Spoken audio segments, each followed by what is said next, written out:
Bem-vindos a mais uma aula da Escola Bíblica Dominical.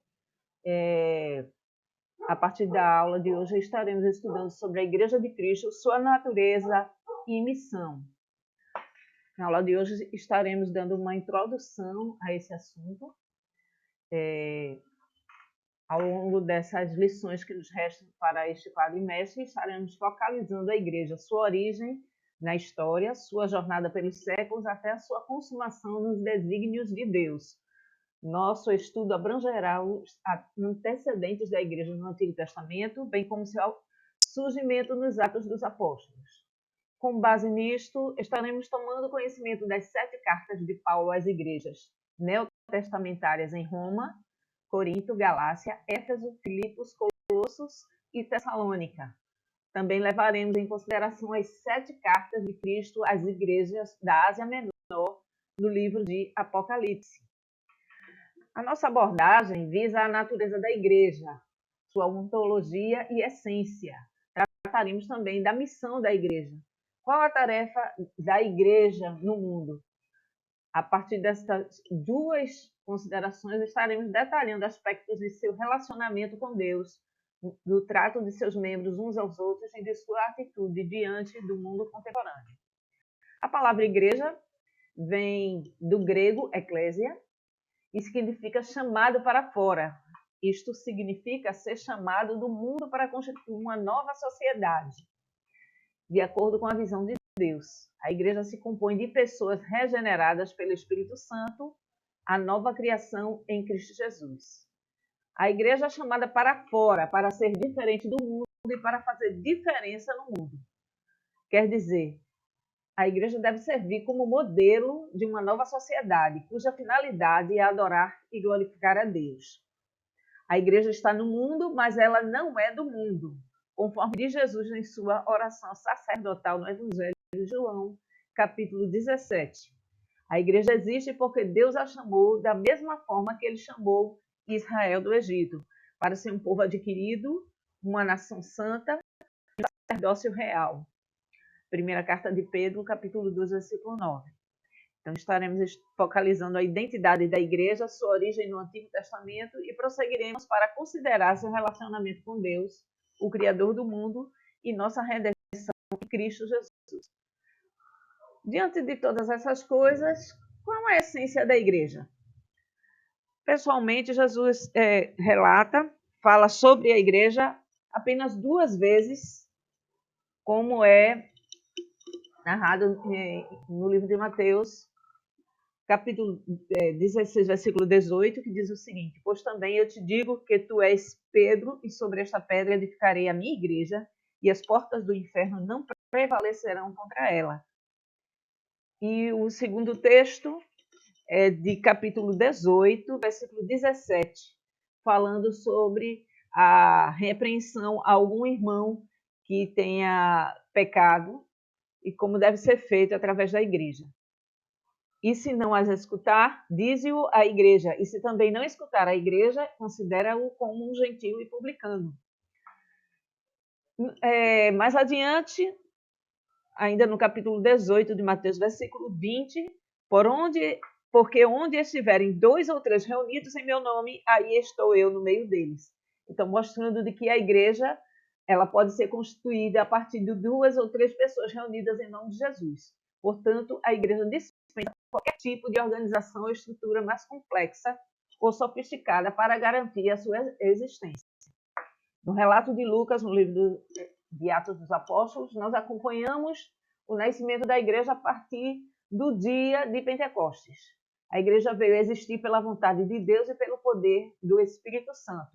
Por sua vez, o apóstolo Paulo nos informa dos altos e baixos da igreja, ou melhor, das igrejas, desde Jerusalém até Roma. O período histórico desses relatos vai do ano 30 da era cristã até o ano 66, um período de aproximadamente 4 décadas.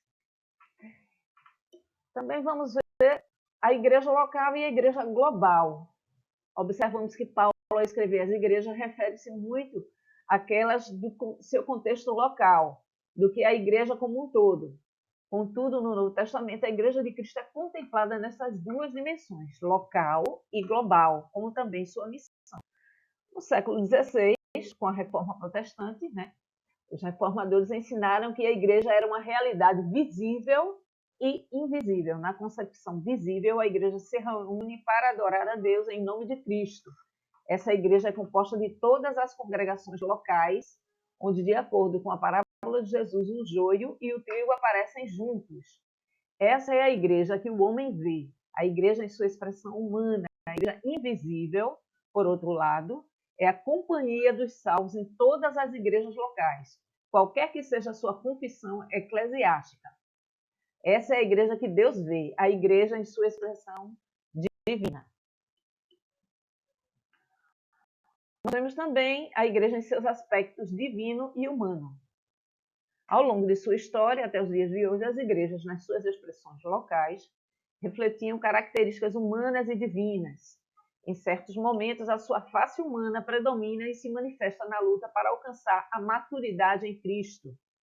Existem conflitos e divergências nas igrejas locais.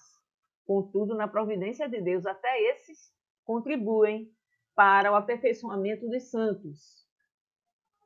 O importante é reconhecer que a igreja, com todas as suas faltas e falhas, é a igreja de Cristo. Se ela ainda é imperfeita, isso é consequência daqueles que fazem parte dela e não em função da sua natureza essencial.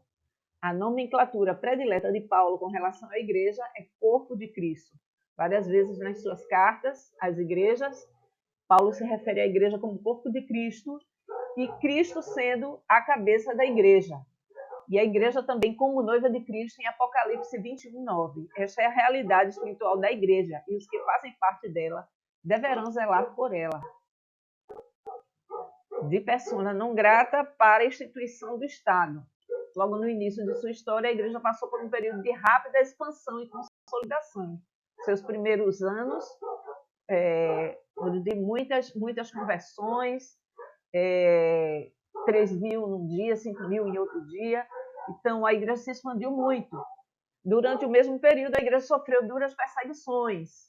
Primeiro, instigadas pelos judeus antagonistas, aqueles que queriam que as pessoas continuassem no judaísmo, com o cerimonialismo, o legalismo do judaísmo, e depois de forma organizada pelo próprio Estado romano. A gente vê aí, no ano de 64, da era cristã, o imperador Nero acusando a igreja cristã pelo incêndio que destruiu a cidade de Roma. No entanto, provavelmente pode ter sido causado por ele mesmo, esse incêndio. No final do primeiro século, o apóstolo João foi banido para a ilha grega de Patmos. Lá recebeu mensagens do Senhor Jesus nas cartas às 7 igrejas e se encontram no livro de Apocalipse, capítulos 2 e 3. Cada igreja destinatária de uma carta do Senhor Jesus representava uma realidade diferente. Elas são espelhos que refletem a situação das igrejas de hoje. Algumas fiéis, o exemplo da igreja que está em Filadélfia, e também outras faltando fervor, como no caso da igreja em Laodiceia. De qualquer maneira, elas pertencem a Cristo. Ele é o Senhor da igreja e a ele haverá prestação de contas. Nesses estudos que teremos no decorrer desse quadrimestre, faremos o uso do espelho destas igrejas do final do primeiro século para melhor apreciar a realidade das nossas igrejas no início do século XXI. Outros 200 anos se passaram antes que a igreja fosse tolerada e garantido o direito de existir livre de perseguição. Nós temos aí 2 editos, o de Milão, em 313, e o edito de Tessalônica, em 381. Eles reunidos reconhecem o cristianismo como religião oficial do Estado. O imperador Constantino ele oficializa a igreja e, no entanto, o que se pensava que a igreja ganharia com isso, ela perde muito com isso, porque ela termina se aliando ao governo, ao Império Romano, e fazendo com que a Igreja do Senhor perdesse o seu foco. As perseguições acabaram e com elas também o vigor da igreja, que deixou de ser um instrumento de mudança no mundo em processo de transformação. Em certos momentos da história do Brasil, a igreja serviu para legitimar os instrumentos de opressão e repressão política, apoiando governos ditatoriais, apoiando medidas que reprimem ou que oprimem e que tiram a liberdade de expressão das pessoas. De fato, a igreja tornou-se um instrumento de repressão, como no caso da Inquisição na Idade Média. Né? Vale lembrar esses eventos que culminaram uma derrocada da igreja. A igreja entra num período da Idade das Trevas, de uma forma de que ela perde seu foco e não tem mais a visão inicial, como na igreja primitiva. E aí, uma nova reforma eclesiástica. A igreja está longe de ser perfeita ainda hoje. Né? Sua face humana, frequentemente, predomina na sua maneira de ser e agir. Houve uma reforma na igreja no final da Idade Média. Essa reforma teve como objetivo produzir uma nova igreja livre da corrupção eclesiástica, da superstição popular e da dominação clerical. Então, hoje, nós passamos por uma nova reforma, ainda mais radical, principalmente em tempos de pandemia, quando muitas igrejas que anteriormente, no período pré-pandemia, apenas alugavam o espaço e começavam a fazer seus cultos, suas celebrações, hoje em dia isso está muito restrito por conta do distanciamento social, de outras medidas restritivas em meio à pandemia.